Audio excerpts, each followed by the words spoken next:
बिस्मिल्लाहिर्रहमानिर्रहीम।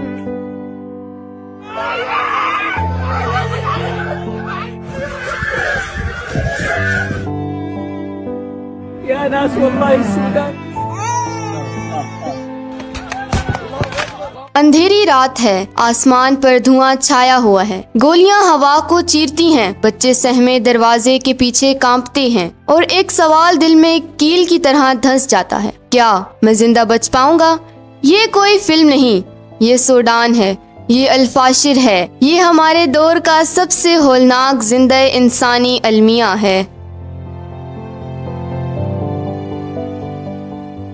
सूडान की खाना जंगी दो बड़ी ताकतों के दरमियान इक़्तिदार, इख्तियार और रियासी कंट्रोल की कशमकश से जन्म लेती है। एक तरफ सूडानी फौज SAF जिसकी लीडरशिप जनरल अब्दुल फातिह अल बुरहान के पास है, दूसरी तरफ रैपिड सपोर्ट फोर्स RSF जिसके सरबराह जनरल मोहम्मद हमदान दगालू अल मारूफ हमीदती हैं। ये दोनों कभी करीब थे, मगर 2019 के बाद सिक्योरिटी ढांचे पर कंट्रोल और RSF को फौज में जम करने के सवाल ने इख्तलाफात को शोला बना दिया। 15 अप्रैल 2023 को ये इख्तलाफ खुली खाना जंगी में तब्दील हो गया।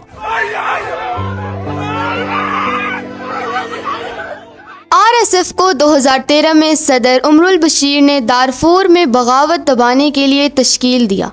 इब्तदा में नीम अस्करी फोर्स, मगर जल्द ही सोने की कानों, कीमती मदनियात और स्मगलिंग नेटवर्क्स तक रिसाई ने इसे मालियाती ताकत बना दिया। दौलत ने इस हथियार को मजीद खतरनाक बना दिया। दूसरी तरफ SAF इस फोर्स को मरकजी फौजी नज़्म नस्क में शामिल करना चाहती थी। सवाल वाजिहा था, बंदूक किसके हुक्म पर चलेगी, वसाइल पर कब्जा किसका होगा? यही कशमकश आग बन गई।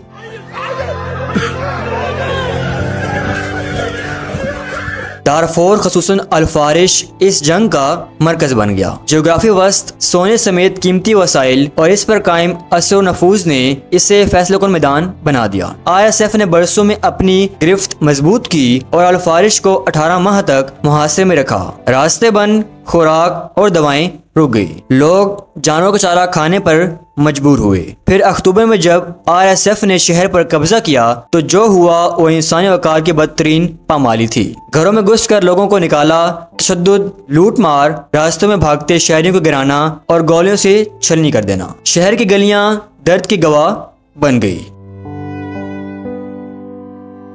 अजलुद्दीन हसन मूसा बताते हैं कि लोगों को गुरूहों में बांटकर खड़ा किया गया, कपड़े, जूते, फोन सब छीन लिए गए। वो 3 दिन भूखे प्यासे जमीन पर रेंगते हुए ताविला पहुँचे, जहाँ आरजी कैंप लगे हुए थे। हजारों लोग पैदल निकले, कुछ ने तकरीबन 70 किलोमीटर का सफर तय किया। अहमद इस्माइल की आंख पर गोला लगा। इनके साथ मौजूद 4 अफराद को आगे जाकर गोली मार दी गई। यसरी इब्राहिम मोहम्मद के शोहर, जो सूडानी फौज में सिपाही थे, घर वापसी पर कत्ल कर दिए गए। वो कहती हैं, मैंने गलियों में लाशें बिखरी देखी, बच्चे बलक रहे थे और कोई मदद के लिए न था। ये किस्से नहीं, सांस लेती सच्चाइयाँ हैं।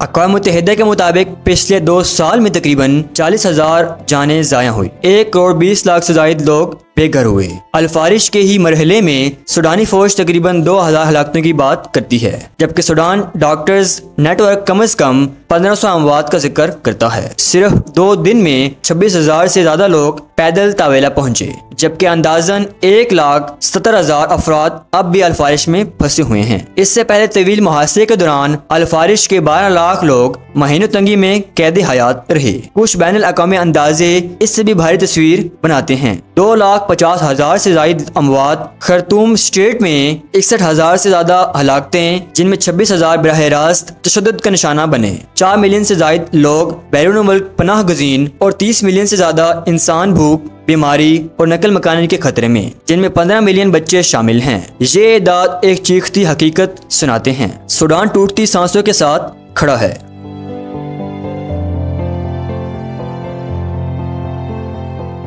RSF के लीडर हमीदती ने बाज़ मकामात पर खिलाफ वर्जियों का एतराफ़ किया और तहकीकात की बात की, मगर इंसानी हकूक़ की तंजीमें और बैनुल अक़वामी इदारे इसे सिर्फ खिलाफ वर्जियाँ नहीं, संगीन जंगी जराइम और मुमकिना नस्ल कशी के जाविये से देखते हैं। येल यूनिवर्सिटी की ह्यूमैनिटेरियन रिसर्च लैब की सैटेलाइट तस्वीर और रिमोट सेंसिंग शवाहिद जमीन पर खून और लाशों के वसी निशानात की निशानदही करते हैं। इज्तमाई कत्ले आम के सबूत के तौर पर अक़वाम मुत्तहिदा ने इन वाक़यात को खौफनाक करार दिया और बयानात में नस्ली नफरत के जावियों की झलक भी नोट की गई। ये रिकॉर्ड बताता है कि कहानी महाज से आगे जा चुकी है। ये इंसानियत के बुनियादी उसूलों की शिकस्त है।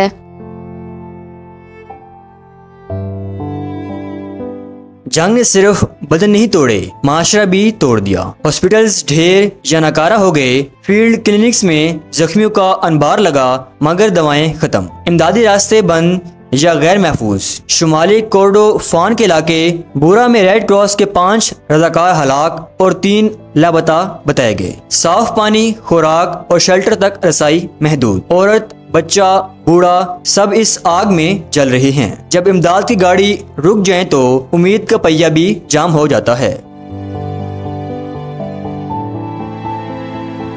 ये जंग दाखिली सही मगर इसकी डोरें खित्ते और दुनिया की उंगलियों में भी फंसी हैं। मुतअद्दिद रिपोर्ट्स में मुत्तहिदा अरब इमारात में RSF को हथियार, ड्रोन्स और लॉजिस्टिक सहूलियात देने के इल्जामात सामने आते हैं। बदले में सोने और मदनियात तक रिसाई जुड़ जाती है। सऊदी अरब बहिरे अहमर के साहिली मफादात और इलाकाई इस्तेहकाम के तकाज़ों के तनाजुर में फौजी क़यादत के करीब दिखाई देता है। मिस्र के लिए नील का पानी, सरहदी तहफ़्फ़ुज़ और खित्ते का तवाज़ुन फैसला कुन है। रूस और वैगनर नेटवर्क से मुतल्लिक इतलात सोने की कान कुनी और बंदरगाही रिसाई के बदले अस्करी ताउन की तरफ इशारा करती हैं। यूं सूडान एक वसीतर जोग्राफियाई मुआशी शतरंज की बिसात बन गया है जहां हर साल के नीचे इंसान बसते हैं।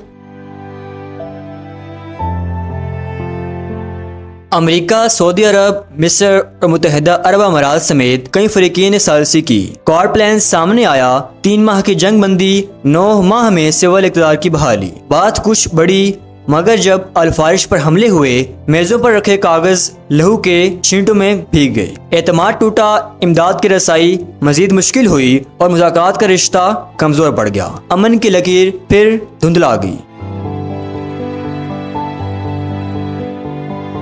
अगर RSF ने मगरबी इलाकों पर गिरफ्त मजबूत कर ली तो जमीनी हकीकत ये बन सकती है कि सूडान दे फिक्टों 2 टुकड़ों में बट जाए। मशरिक में SAF का असर, मगरिब में RSF की हुक्मरानी। ऐसी तकसीम का मतलब होगा मजीद हिजरत, मजीद भूख, मजीद बीमारियां और एक पूरी नस्ल का मुस्तकबिल यरगमाल। बैनुल अक़वामी दबाव, पाबंदियां और सिफारतकारी जारी रह सकती हैं मगर असल फर्क तब आएगा जब जमीन पर ताकत का तवाज़ुन बदलेगा और इंसानियत के रास्ते खुराक, पानी, दवा बिला खौफो रोक टोक खुलेंगे। ये जंग एक कड़वा सच सामने लाती है। जब ताकत, दौलत और बंदूक एक ही साथ में आ जाए तो रियासत मिटती है, कानून डूबता है और इंसानियत लहूलुहान हो जाती है। दारफोर का सोना खुशहाली ला सकता था मगर आज वह खून की नदियों के किनारे इस्तादा है। अल-फाशिर बताता है कि झगड़ा इक़्तिदार से शुरू हुआ और बक्का पर आकर ठहर गया, जहां हर दरवाजा सवाल बन गया और हर गली जवाब मांगती है।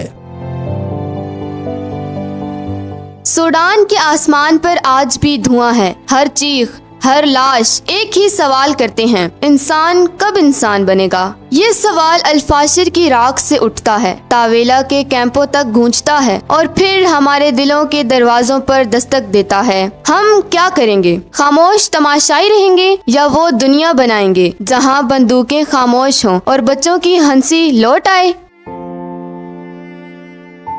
ये दास्तान माजी की भी है और हाल की भी, और मुस्तकबिल इसी पर टिका हुआ है। अगर दुनिया ने फौरी, महफूज और मौसर इंसानी इमदाद के रास्ते ना खोले, मुज़ाकरात को अमली ज़मानतों के साथ दोबारा जिंदा ना किया और ताकत के भूखे हाथों से वसाइल का काम ना खींचा तो ये जख्म और गहरा होता जाएगा। अल-फारिश और दारफू पुकार रहे हैं, हम जिंदा रहना चाहते हैं। ये पुकार सुनना, समझना और इस पर अमल करना हमेशा मुश्तरका इंसानी जिम्मेदारी है।